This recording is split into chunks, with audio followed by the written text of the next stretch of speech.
O Datafolha divulgou hoje uma nova pesquisa com as intenções de voto para presidente da República. Vamos aos números. Em um cenário de primeiro turno, o presidente Lula aparece com 41% das intenções de voto. Já Flávio Bolsonaro aparece em seguida com 31% das intenções de voto, no caso, diferença de 10 pontos percentuais. Na sequência, temos Ronaldo Caiado, do PSD, e também o Renan Santos, do Missão, empatados com 3%. Aécio Neves, do PSDB, Augusto Cury, do Avante, do Partido Avante, Romeu Zema, também do Partido Novo, no caso, e Samara Martins, da UP, registraram 2%, seguidos por Cabo Daciolo, também com 1%. Joaquim Barbosa, do DC, aparece com 1%. Rui Costa Pimenta, do PCO, aparece com 1% também. Brancos, nulos ou nenhum somam 7%. Não sabem, somam 4%. Os dados indicam um aumento gradual das intenções de voto em Lula, mas não uma queda nos eleitores de Flávio.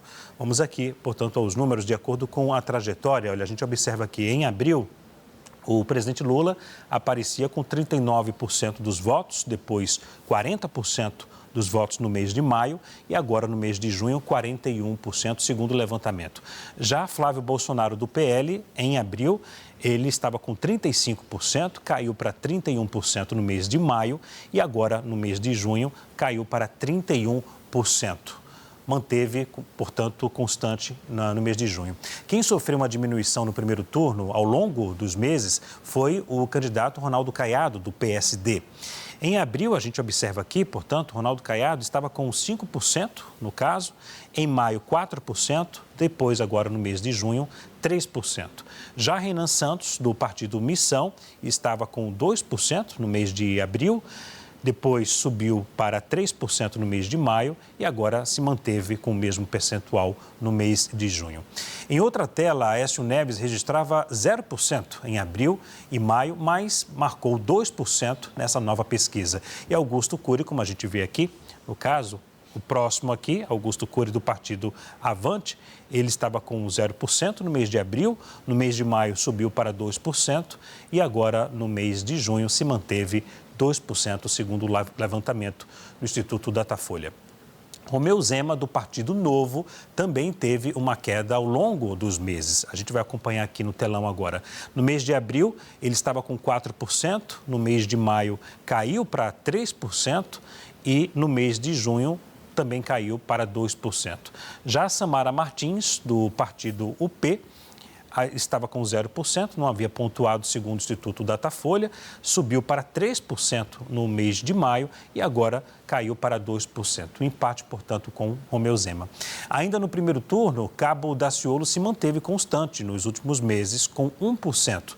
Já Joaquim Barbosa, a gente vê aqui, o Cabo Daciolo se manteve em 1% nos 3 meses, em seguida o Joaquim Barbosa, do DC, 0, tá? Em verde, 0 e agora pontuou com 1%, segundo o Datafolha. E Rui Costa Pimenta, do PCO, não havia pontuado no mês de abril, subiu para 1% no mês de maio e agora se manteve com 1% no mês de junho. Votos brancos, nulos ou nenhum diminuíram. Vamos ver esse levantamento aqui, olha, 10% em abril, 9% em maio e 7% no mês de junho. E os eleitores que não sabem foram 4% em abril, 3% no caso no mês de maio e agora 4% no mês de junho.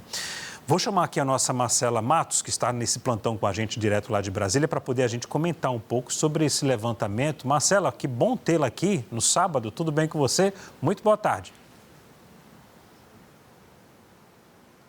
Boa tarde, Leandro, meu amigo. Bom te ver também. Fazia tempo que a gente não encontrava, né? Fazia tempo que a gente não fazia plantão junto, né? Pois é. Marcela, qual a sua leitura desse levantamento agora do Datafolha, hein, Marcela? É muito interessante esse último Datafolha, porque parece que ele ficou congelado, né? Enquanto os candidatos, os pré-candidatos estão com o bloco na rua, já estão viajando, estão fazendo diversas promessas de campanha, os números praticamente não oscilaram. E é muito interessante a gente perceber também que isso, pelo menos para Flávio Bolsonaro, pode ser positivo, porque a campanha dele realmente acendeu um sinal de alerta desde que veio à tona, né, a revelação revelação de que ele manteve conversas com Daniel Worcaro, que ele pediu dinheiro para o ex-dono do Banco Master ajudar a financiar o filme em homenagem ao ex-presidente Jair Bolsonaro. E, de fato, houve esse baque, né? Essa queda, esse tombo. Tanto que, entre abril e maio, o senador Flávio Bolsonaro e o presidente Lula... Em abril, na verdade, os dois estavam empatados ali. Depois que veio essa revelação, Flávio Bolsonaro foi abrindo essa distância em relação ao presidente Lula, isso principalmente no segundo turno. No primeiro turno, Lula e Flávio Bolsonaro tinham uma margem de 3 pontos de diferença. Depois disso, né, no mês seguinte, no Datafolha seguinte, à revelação do caso Dark Horse, essa diferença foi ampliada para 9 pontos. E agora ela também se mantém aí nessa margem dos 10 pontos, ou seja, a avaliação é que, pelo menos para Flávio Bolsonaro, sim, de fato, houve esse baque na campanha dele, mas parou por aí. Há uma percepção, então, de que foi estancada essa sangria. Por outro lado, temos também agora a expectativa dos efeitos do caso Jacques Wagner, porque essa pesquisa Datafolha foi a campo entre quarta e quinta-feira, né, Léo? Então, não foi capaz ainda de pegar exatamente a percepção do eleitorado sobre esse caso, ou pelo menos não totalmente, apenas parcialmente. Então, a expectativa agora é para ver também como que a revelação de que o líder do governo Lula no Senado teve ali essas trocas de mensagens com o sócio, né, de Daniel Worcaro, o ex-CEO Augusto Ferreira Lima, que houve ali, inclusive, uma suposta negociação de entrega de apartamento, que Jacques Wagner teria usado seu mandato para beneficiar também esse CEO, o ex-CEO do Banco Master, enfim, tudo isso ainda vai ser mensurado esse efeito. Então, na prática, o que temos?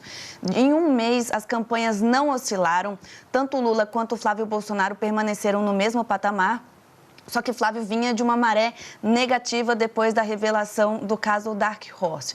Agora, Lula também ficou ali congelado, mas há uma expectativa de que ele possa também ter os danos na pesquisa seguinte, porque essa não foi capaz de captar esse efeito, para avaliar, então, se essa revelação dessa ligação de Jacques Wagner com o caso Master também vai atingir a campanha do candidato à reeleição, né, do presidente Lula. Então, mudou pouca coisa. Os dois candidatos estão com bloco na rua, não teve ali nenhum efeito, nem para mais, nem para menos. E também vale a gente pontuar a dificuldade dos candidatos alternativos, porque eles também estão viajando o país, também estão se reunindo, fazendo promessas, né? E aí eu me refiro a Ronaldo Caiado, a Romeu Zema, a Renan Santos, só que mesmo assim eles também ficaram ali praticamente paralisados nessa margem aí de 3, 4% das intenções de voto, sem nenhuma grande oscilação relevante. Leandro.